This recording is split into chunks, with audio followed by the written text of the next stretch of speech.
Hi everyone, this is Dr. Priya Rohan once again with another talk therapy session.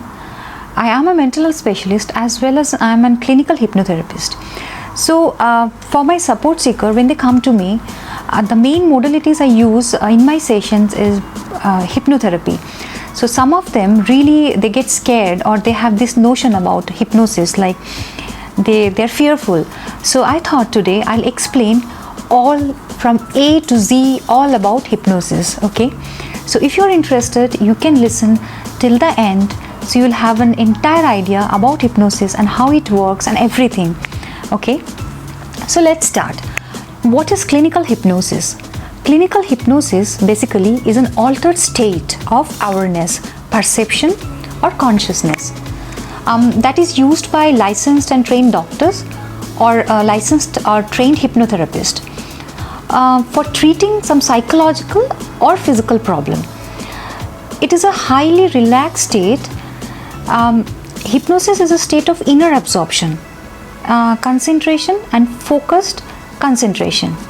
So basically hypnosis teaches patients to use a deep relaxation state to address issues such as smoking cessations, weight loss, pain relief or self-improvement. So hypnosis is surrounded by many myths and misconceptions.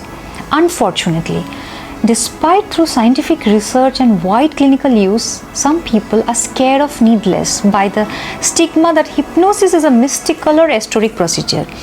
And I feel it every day, like whenever I go for a session, this is the main problem I face. People ask me, what is hypnotherapy? So as a hypnotherapist, I have found that some people assume hypnosis is a recent innovation of the New Age movement, which spread through metaphysical communities in the 1970s and 1980s. Actually, hypnosis has been used in the United States since the mid of 1800s and was advanced by pioneer of modern psychology like Sigmund Freud and Alfred Binet among others. This installment considers the history of hypnosis from ancient times to its eventual investigation by modern psychologists, physicians and researchers. So now I will talk about the ancient times where hypnosis actually it was there. So it's important to talk about the history of the hypnosis. So hypnosis in ancient times, the origins of hypnosis are inseparable from those of Western medicine and psychology. Practically all ancient cultures, including the Sumerian, Persian, Chinese, Indian, Egyptian, Greek and Roman, they used hypnosis in some form. In Egypt and Greece, the sick often went to healing places known as sleep temples or dream temples, to be cured by hypnosis. In ancient India, the Sanskrit book known as the Law of Manu described different levels of hypnosis: sleepwalking, dream sleep and ecstasy sleep. Some of the earliest possible evidence of hypnosis for healing comes from the Egyptian Ebers papyrus, dating almost to 1550 BC. Another papyrus, Egyptian papyrus from around the 3rd century CE, describes the laying of hands on the patient, hand passes and the eye fixations. Now we'll talk about the magnetism, fluidism and mesmerism, like how you like to call it. For many centuries, especially during the Middle Ages, kings and princes were believed to have the power of healing through the royal touch. So their miraculous healing were attributed to divine powers.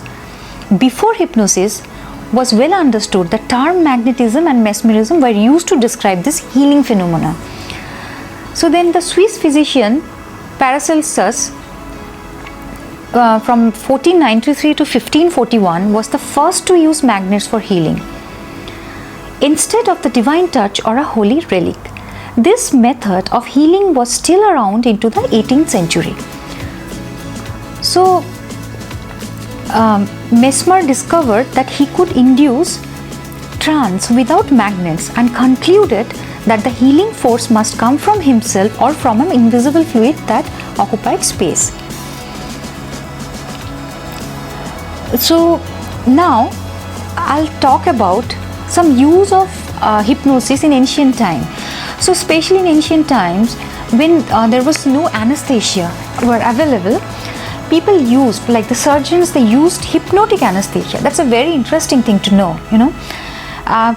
It's very important to understand of the use of hypnotherapy, because hypnosis, hypnotherapy you call it, it's a science. So it's very, very important to understand that. Some people think so something it is something very magical, but it's not. It has been used since centuries. So now I'll talk about hypnotic anesthesia. During the period of intense psychological investigation of hypnosis, a number of physicians developed the use of hypnosis for anesthesia. In 1821, one surgeon performed a major operation using hypnosis for anesthesia. In 1834, the British surgeon John Elliston, who introduced the stethoscope to England, reported numerous painless surgical operations using hypnosis. Isn't it interesting? James Estelle, the Scottish surgeon, performed over almost 2,000 minor and 345 major operations using hypnosis in the 1840s and 1850s.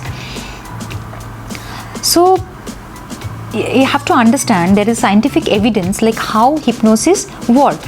That is the reason hypnosis is very important in this era to treat many physical and mental condition.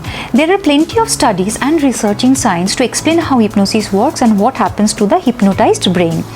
When most people think of hypnosis, they picture someone standing on stage, a dangling pocket, watch in hand, making someone cluck like a chicken or forget their name. But there is a science behind it. When people think of meditation, they think of mystical gurus complementing the space, between their eyes. But cognitive science has been used to measure the effects and concluded there onto something. So meditation and hypnosis both trigger a relaxation response that is quantifiable and roundly considered healthful. So hypnosis is basically meditation with intent. A person is relaxed into an artificially induced altered state of consciousness. The state resembles sleep, but the mind becomes highly focused and responsive to suggestions. So hypnotherapists can use suggestions to explore repressed memories, instill a desire for healthy habits, and even reprogram themselves to be open to new ideas. So during hypnosis, the brain's cognitive system are still able to interpret communication. The cognitive systems allow people to process information, categorize information, and create associations. Hypnosis has been proven to be helpful in dealing with pain and was used to relax patients before anesthesia, as I told before. Records shows that ancient India and China used a form of hypnosis to relieve pain during surgery.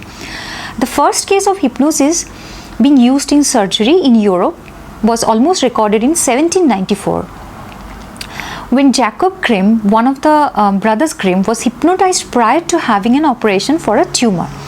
Hypnosis was officially recognized by medicine for pain relief in the 1950s and is now recognized as an accepted treatment for anxiety, depression, trauma, irritable bowel syndrome, and eating disorder. So now the questions comes, how this is possible? In the X-Files episodes of Joe Chunks from Outer Space, the fictional author played by Charles Nelson Reilly says he is fascinated by hypnosis as a writer because so much can be done with mere words. What gives the words this power?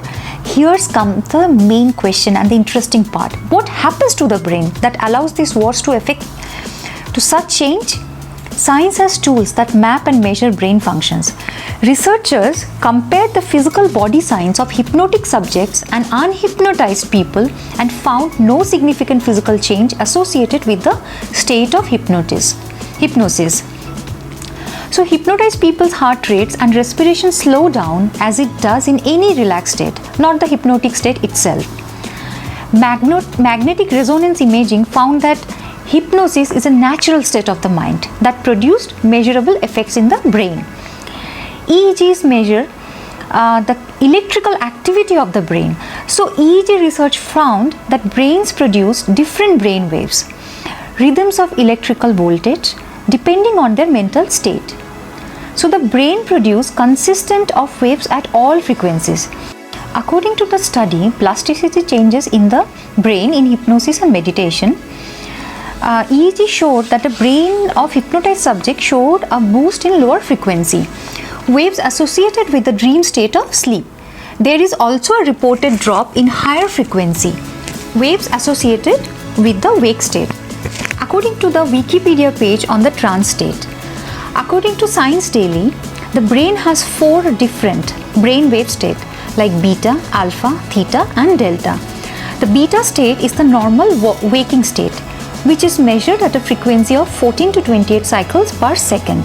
The alpha state, a relaxed state, which is inductive to visualization and creativity. The alpha wave pattern occurs during a brainwave frequency from 9 to 14 cycles per second. Theta occurs during REM sleep. The theta state is a deeper state of relaxation that also occurs during hypnosis and meditation.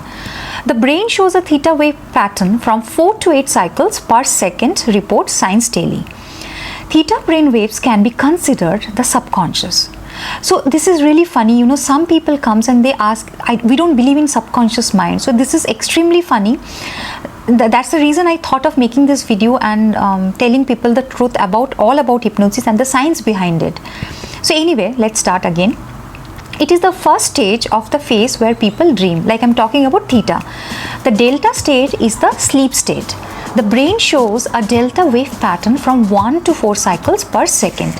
And then gamma occurs when a person is processing stimuli and grouping things into a coherent whole.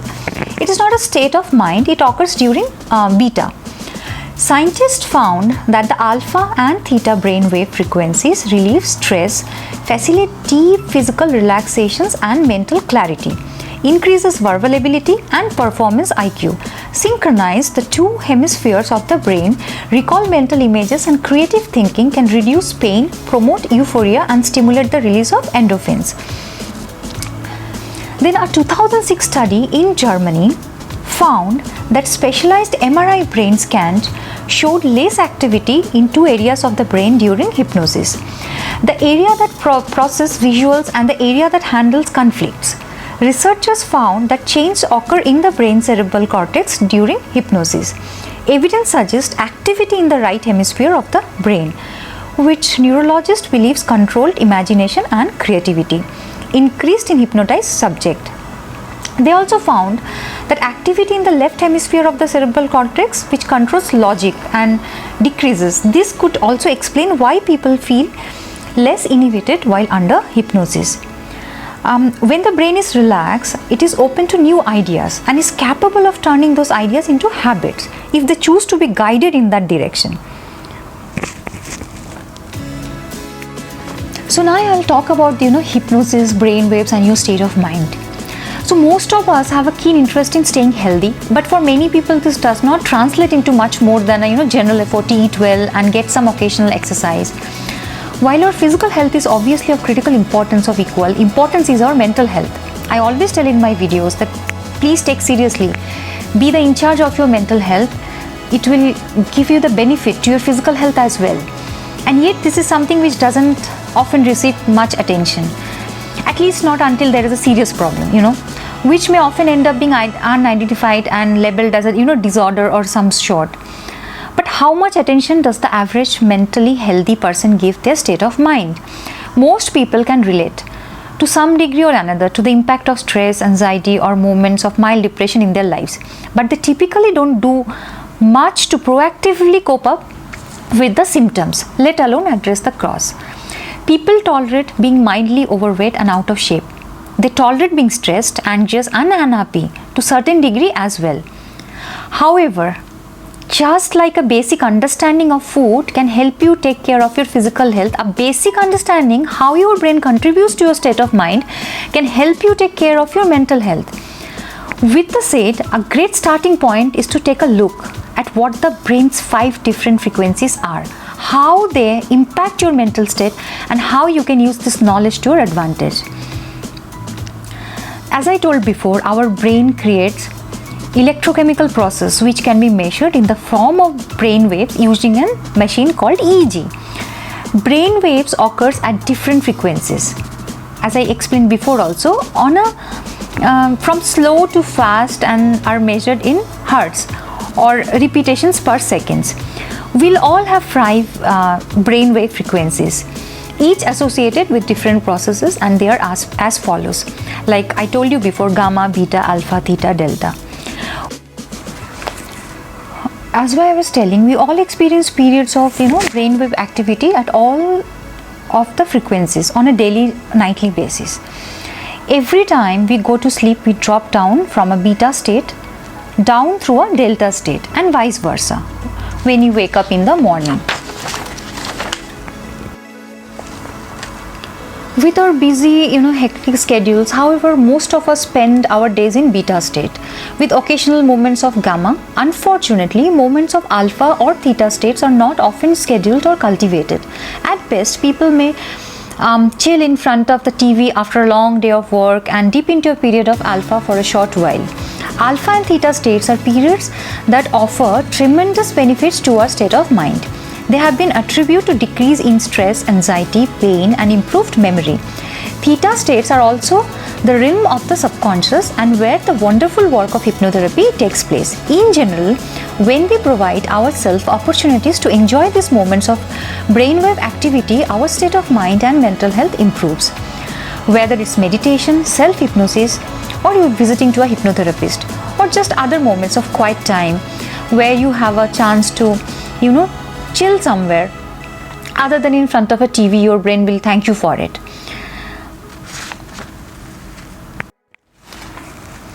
So now I'll talk about the recent advances in hypnosis research, because the research is going on since centuries. So I'll talk about the recent advances in the hypnosis research. So there are 2 major approaches of hypnosis research. One is intrinsic hypnosis research, where the focus is to understand the nature of hypnosis itself, and instrumental hypnosis research, in which hypnosis and hypnotic suggestions are used to produce effects of interest to researchers outside the field of hypnosis. With respect to the first category, significant gains have been made in the past 2 decades regarding our understanding of the neuropsychological correlates of hypnotic respondings and in our understanding of the efficacy of hypnotic treatments for various clinical conditions. In instrumental hypnosis research, the major focus has been the use of hypnosis to model psychiatric conditions. So, neurophysiological correlates of hypnotic responding. Some of the most theoretically substantive findings during the past 2 decades have come from studies that have sought to identify the neurophysiological base of individual difference in preparation for responding to suggestions. For example, some people found that the response to a hypnotic induction is associated with a greater selective reduction of resting state medial prefrontal cortex activity. We anticipate that future research will aim to integrate clinical and basic science results to further strengthen an application of hypnosis in a clinical context and study the mechanistic basic of the therapeutic suggestions. So now, using of hypnosis to model psychiatric symptoms. Numerous studies have further demonstrated the potential opportunities for using hypnotic suggestions in an instrumental manner of model psychiatric and neurological symptoms. Hypnosis has been used in the neuroimaging and behavioral context to model auditory hallucinations, conversation-like symptoms, amnesia. A further line of research points to the value of hypnotic suggestions in modulating cognitive control process, which supports the instrumental use of hypnosis for studying psychopathology in a controlled environment. Neuroimaging research in this area has highlighted both overlapping the differential activation patterns between hypnotic analog of particular symptoms or states and the model phenomena, thereby reinforcing the value of this approach but also suggesting important avenues for further research. So now, the current challenge in hypnosis research. Despite a range of recent advances in hypnosis research, there was also a sense among participants that this field has lost some of the direction and momentum that had been growing until the early 1990s. This change may be due in part of the loss of a number of influential researchers who were very active in the preceding decade. These were not only highly productive individual researchers but leaders of research program within the field and closely associated institutional research centers. All were senior academics with a high level of status both within the outside of their institutions. When these researchers retired, their respective research centers lost their institutional champions and were no longer able to draw the necessary levels of research funding or institutional support. Following the loss of the leading research centers, hypnosis research became a largely individual pursuit. This has been associated with a loss of agreement on a common problem and how to recognize research progress. A further challenge confronting the field is that hypnosis research continues to be seen as a taboo or unscientific within some elements of the broader scientific community. Such perceptions which we maintain are unfounded and driven by the inaccurate, have a number of potentially significant negative consequences, including a potential decline in funding for hypnosis research. Potentially contributing factors include the field's association with stage hypnosis, the inaccurate portrayal of hypnosis in a popular culture, and controversies regarding hypnosis and memory. However, the two recent trends suggest that the misperceptions about hypnosis may be becoming less often impediment to research progress. First, the National Institute of Complementary Integrative Health at the National Institute of Health in the USA now recognize hypnosis as a topic of interest and has begun to fund large-scale studies evaluating the efficacy and mechanism of hypnotic treatment. Now I'll talk about the brain imaging of hypnosis. Whether hypnosis is an altered state of consciousness has been debated for nearly 200 years. Today, brain imaging studies seem to confirm that hypnosis is an altered state. Numerous studies using EEG, positron emission tomography (PET), and functional magnetic resonance imaging (fMRI) show distinct changes in the brain during hypnosis and in response to suggestions. Brain imaging studies observing the general effect of the hypnotic state have found that hypnosis causes observable changes in the brain areas and systems involved, like consciousness and sense of self, attentional absorption and spontaneous conceptual thought, concentration, attentional control and executive function, planning, self-control and cognitive flexibility, higher cortical functions, awareness and control of internal bodily process and emotions, emotional evaluation and worrying. Studies observing the effects of hypnotic suggestions have most frequently centered on the neurophysiological response to suggestions for pain, motor function, and limb paralysis, mental imagery, and memory. These studies demonstrate not only that changes occur in the brain physiology, but also that these changes can explain the phenomena and behaviors observed in hypnosis. Hypnotic suggestions has been shown to affect the brain areas and systems involved in. Studies observing the effects of hypnotic suggestions have most frequently centered on the neurophysiological response to suggestions for pain, motor function, and limb paralysis. Neural activity in hypnosis. Hypnosis causes changes in brain activity and connectivity consistent with decreased self-consciousness, increased control of internal sensation and emotion, and less worry. A study by researchers at Stanford University in July 2016 considered what takes place in the brain in general during hypnosis. Functional magnetic resonance imaging (fMRI) was used to observe brain activity in 57 subjects in hypnosis. Changes were observed in three specific areas of the brain. Number 1, reduced connectivity between the dorsolateral prefrontal cortex, part of the executive control network involved in planning and decision making, and the posterior cingulate cortex, the part of the default mode network active during self-related thinking. This reduced connection between planning of actions and self-awareness may account for the immediacy of actions that takes place during hypnosis. In hypnosis, as in states of deep absorption in a task or performance, one acts spontaneously without reflecting upon actions. Number 2, increased connectivity between the dorsolateral prefrontal cortex, part of the executive control network involved in planning and decision making, and the insula, the part of the salience network involved in sensing and regulating internal bodily process. This may be responsible for the increased control over bodily and emotional process in hypnosis. Number 3, reduced activity in the dorsal anterior cingulate cortex.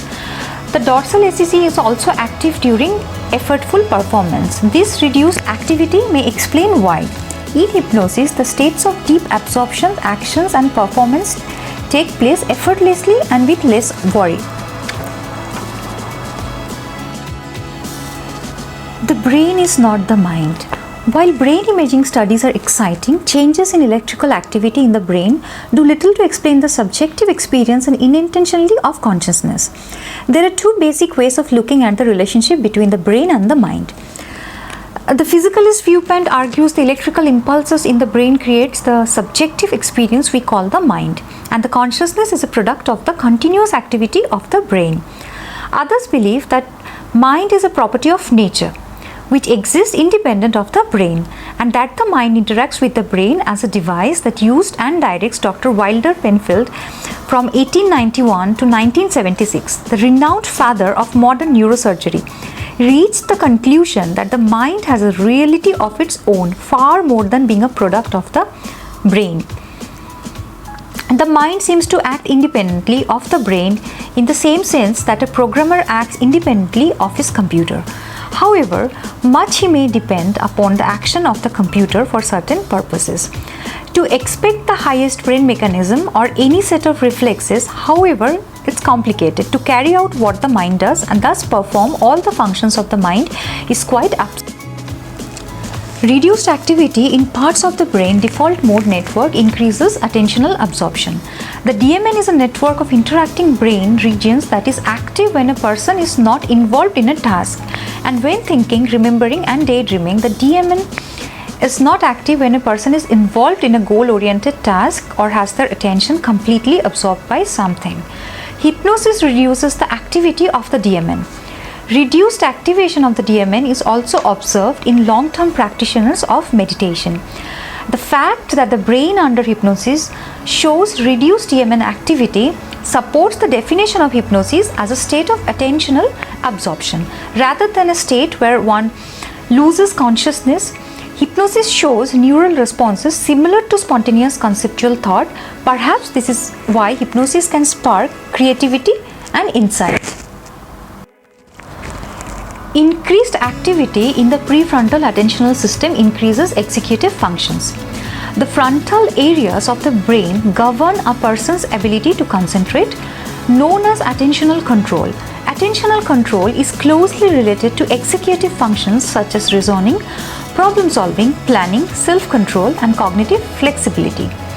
The ability to think about multiple concepts at the same time. Hypnosis increases the activity of the systems involved in these functions and which are impaired in addiction and ADHD.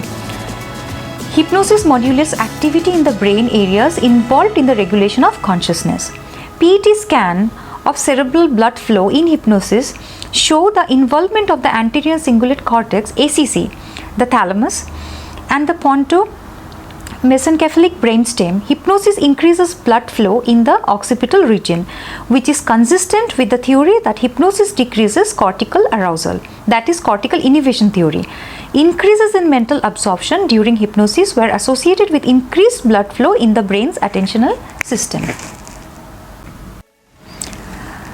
The fMRI and the PET studies we have been discussing so far, where the subconscious works its magic in the brain. EEG studies are better at showing exactly how the subconscious weaves its incredible spell in the brain. An EEG measures the brain's electrical signals and brain waves. Generally speaking, you could say it measures how fast or slow your brain is going. From fastest to slowest, the most common brain waves measured in the human brain are gamma, beta, alpha, theta and delta. As I said before, you may have experienced the magic of a fast gamma wave as an aha moment. Gamma has been called the insight wave. Beta is the fast brain wave of thoughts, work and attention. Caffeine and other stimulants increase the beta brain waves. Alpha waves are slower and indicate relaxations or light meditations. Activate the subconscious and you can slow your brain waves even more, and you will feel yourself entering a wondrous theta state. Theta is the predominant frequency of children from ages 2 to 5, a time of imaginary friends and easily suspended reality. This also helps explain why subconscious activation helps you access early childhood memories.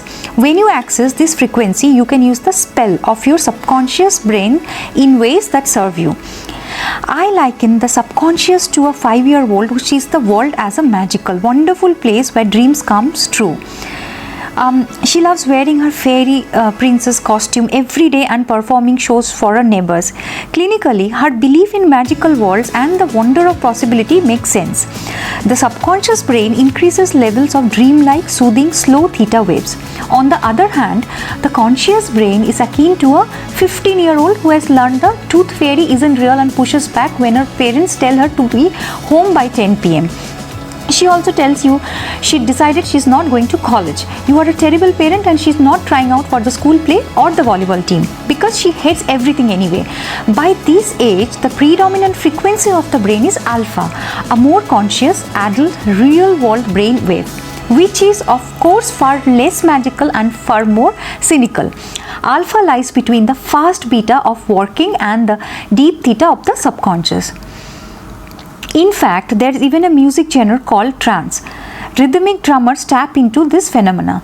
Laser light shows as well as people swinging light sticks or fire on ropes to the time in understanding the theta waves. The multi-talented theta brainwave is restorative in mind and body.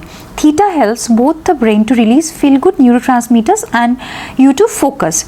That's because these brain waves have the power to shut down other frequencies, keeping your brain on task. Theta is like a stern headmistress who keeps rowdy students in line. Generally speaking, the subconscious brain battles the brain in the theta, but some areas of the brain may actually see boost in the fast beta while others are being soothed by theta, and it's possible to see a gamma brainwave, the signature of the aha moment, pop up between theta waves.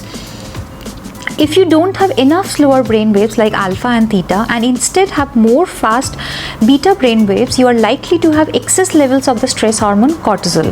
Having an abundance of the fast brain waves makes you more likely to develop PTSD.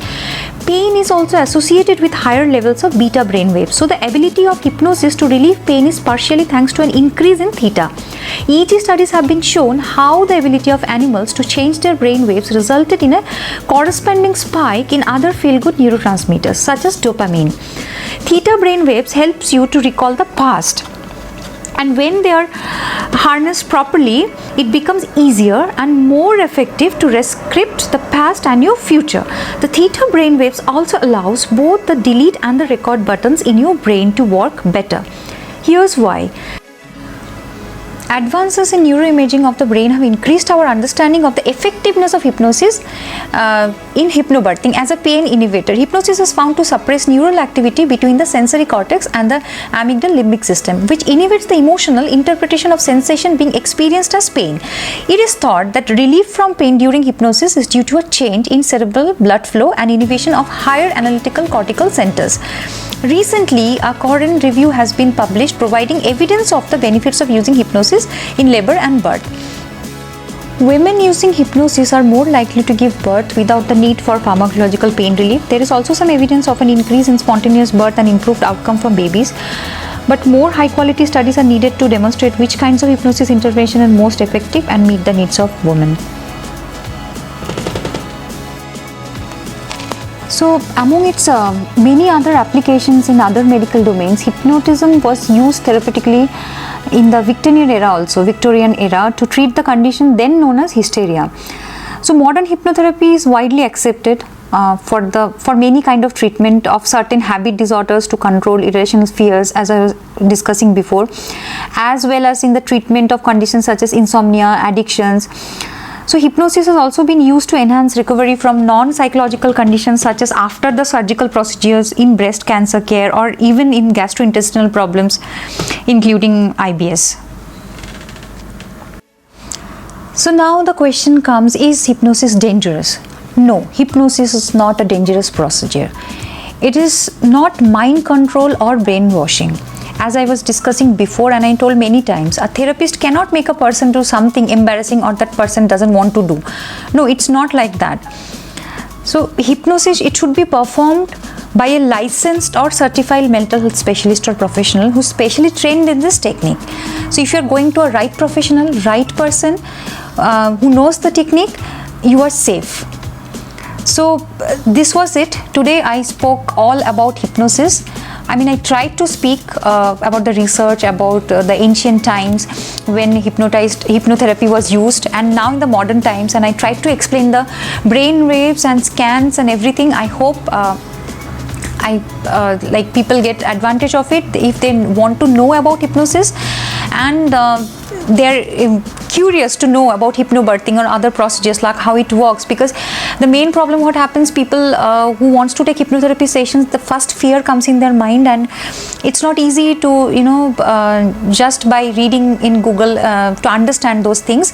So I thought I'll just explain in detail with the common problem people faces. So it's now whoever wants, they can understand the basic of hypnosis, hypnotherapy, hypnotism, what do you call that, and then all about its I mean its history, past, present, and obviously about the research and everything, and the uses and benefits. I tried to cover some of the main uses of hypnotherapy, and there are many uses, so it's not possible to cover in one video.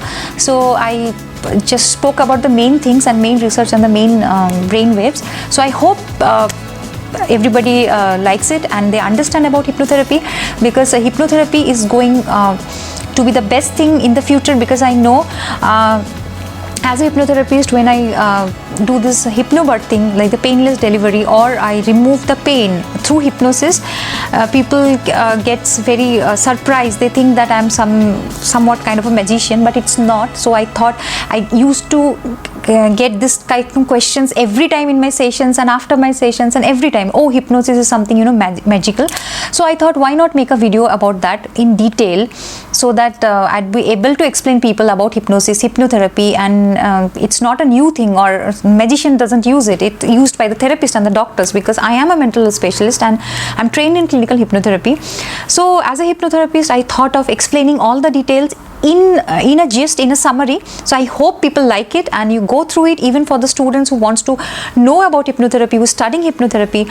So it might interest them as well. So take care everyone. I'll be with another talk therapy soon with particular part of hypnotherapy, like the use and benefits and different parts of. I'll try to explain the different parts in another videos.